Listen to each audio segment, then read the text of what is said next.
네, 2023년 8월 6일 주일 긍정학원입니다. 다 함께 외쳐 오빠! 기 전에 오늘 예배를 마치고 어머님 집에 용인에 내려왔는데 정말 엄마 집은 너무 힐링이 됩니다. 다들 아시겠지만 이곳에서 제가 서재만 가면 이제 책만 보면 설레잖아요. 이제 그런데 어머님 집에 있는 이 스크루 테이프의 편지 C.S. 루이스의 책을 보고 읽고 싶어졌어요. 너무 제가 이걸 굉장히 많이 들었다 놨다 했거든요. 내용이 너무 심오하고 어려워서 두려웠습니다. 그러나 이제는 책을 많이 좋아하게 되니까 읽을 수 있겠다라는 생각이 좀 들어가지고 했는데, 이분이 나니아 연대기, 순전한 기독교, 고통의 문제 이런 책으로 유명하죠. 옥스퍼드 교수였습니다. 기독교 변증학과. 그래서 김창욱 교수 얘기를 제가 많이 했죠. 그래서 스크루테이프 편지에 인간이 마음껏 계획하게 도와주고 그걸 내일 하게 하라. 정말 무시무시한 전략이죠.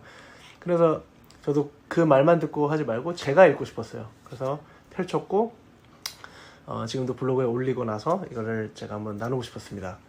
그러니까 이 스크루테이프라는 삼촌 마귀가 조카 마귀인 원무드에게 주는 편지의 내용이에요. 그래서 하나님을 원수라고 하고 인간을 환자라고 불러요. 나오는데 결국에는 하나님과 인간을 떼어놓기 위한 전략을 세우는데, 우리가 보기에 대형 사건들처럼 꼭 그렇게는 안 한다는 거예요. 지금은 사실 분당이나 대전 여러 가지 무서운 사건들이 너무너무 우리를 힘들게 하죠. 공포스럽게 하는데요. 당연히 일어나서 안 돼요. 절대 안 됩니다. 그런데 인간이 그런 TV에 뉴스에 나올 만한, 감옥 갈 만한 무서운 건들만 죄악들이 아니고 우리에게 주어진 삶을 제대로 안 사는 것도 죄악일 수 있다는 거죠. 근데 그러면 어떻게 마귀가 전략을 짜느냐? 이 내용이 이렇게 나와 있어요. 가장 중요한 건 환자가 어떤 것은 어떻게든 행동으로 옮기지 못하게 한다는 거죠. 행동으로 옮기지 못하게 막아라. 그 하찮은 짐승이 자기 머릿속에서만 뒹굴게 하거라. 그래서 행동으로 옮기는 것만 아니라면 무슨 짓이라도 하게 두거라. 상상과 감정이 아무리 경건해도 의지와 연결되지 않는 한 해로울 게 없다. 그래서 적극적인 습관은 반복될수록 강화되지만 수동적인 습관은 반복할수록 약화된다.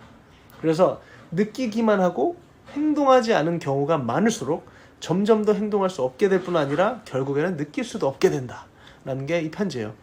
엄청나죠. 우리가 부자가 되고 싶고 리더가 되고 싶어도 이 작은 거에서 차이가 나는 거죠. 제가 1일 1 포스팅 하려고 하고 애쓰고 하는 거는 이거 자체가 작은 성공이 아니에요. 해보면. 그러니까 1%만 성장하자 그랬더니 100일이면 100% 되듯이, 유명한 사람들의 얘기들을 보면 작은 것부터 계속 해나가야 이게 행동이 강화가 되는 거죠. 근데 약해지는 거는 점점 더 약해지고 무뎌지고 나중에는 죄책감도 안 들어요. 아무렇지 않아요. 오히려 합리화돼서 그런 사람들 찾아요. 다 똑같은 사람들. 그게 무서운 거죠. 저도 지금 회개할 게 너무 많은데요. 새벽 예배 가는데도 마음 무뎌지게, 마귀의 전략은요, 새벽 예배 못 가게 하는 것보다는요 더 빨리 가게 해서 신호를 위반하게 한다는 거예요. 제가 너무 부끄럽습니다. 사실 고치겠습니다. 네.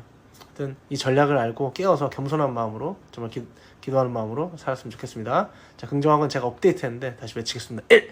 나는 책 읽고 남을 돕는 지혜롭고 거룩한 부자가 됐다. 이 외벌이의 다자녀가 아니지만 딸의 어린이집 등록의 길이 열렸다. 정직하게 기다렸더니 더욱 당당하다. 3. 아들, 딸이 어릴 적부터 하나님을 인격적으로 만나서 자기 길을 멋지게 찾아갔다. 4. 내 회사는 모두가 행복하고 프로답게 일 잘하고 독서 경영하는 전세계 넘버원 기업이 됐다. 나는 자상하고 젠틀하며 리더십과 권위를 가진 남편이자 아빠가 됐다. 6. 나는 올해 1,000만원 11조 해냈다. 내년에는 3,000만원 해냈다. 7. 나는 매달 100만원씩 선교 후원했다. 내년에는 매달 500만원씩 후원했다. 나미비아, 캄보디아, M국의 우리 형, CCC, 처남 모두 내가 후원 책임졌다. 8. 헬리나 오웬처럼 강의와 글쓰기 모두 잘하는 강사이자 작가가 됐다. 9. 올해 전자책 발간해냈다. 내년에는 종합 베스트셀러 1위가 돼서 모든 서점에 꽂히고 3년 안에 전세계 베스트셀러가 돼서 30개 국어로 퍼져나갔다. 10. 전세계 테드랑 토크쇼 등 영어로 강의를 다녔다. 11. 실력과 영성 모두 갖춘 겸손한 찬양 인도자가 되고 전세계 영어로 찬양 집회 인도를 다녔다. 12. 영어랑 7개국어를 마스터해서 소통 전문가로 쓰임 받았다. 13. 5년 안에 도서관과 예배당을 지었다. 14. 7년 안에 강남 건물 2채 얻어서 착한 임대료로 사람을 도왔다. 15. 올해 유튜브 2만 명, 내년에는 50만 명 찍었다. 16. 블로그, 카카오 브런치, 인스타그램 모든 곳에서 인플루언서가 되어 선한 영향력 끼쳤다. 17. 아들, 딸이 스마트폰, 게임기 등 전자기기를 사줄 적합한 시기를 하나님이 타이밍 맞게 알려주셨다. 18. 이런 일을 위한 새 사업 아이템이 날마다 넘치게 됐다. 19. 내년까지 주식, 부동산, 경제형을 마스터해서 재테크 전문가 됐다. 20. 내년부터 축구 선교 시작했다. 21. 이 모든 학원은 하나님의 선한 뜻을 이루기 위한 도구가 되었다. 아멘! 감사합니다.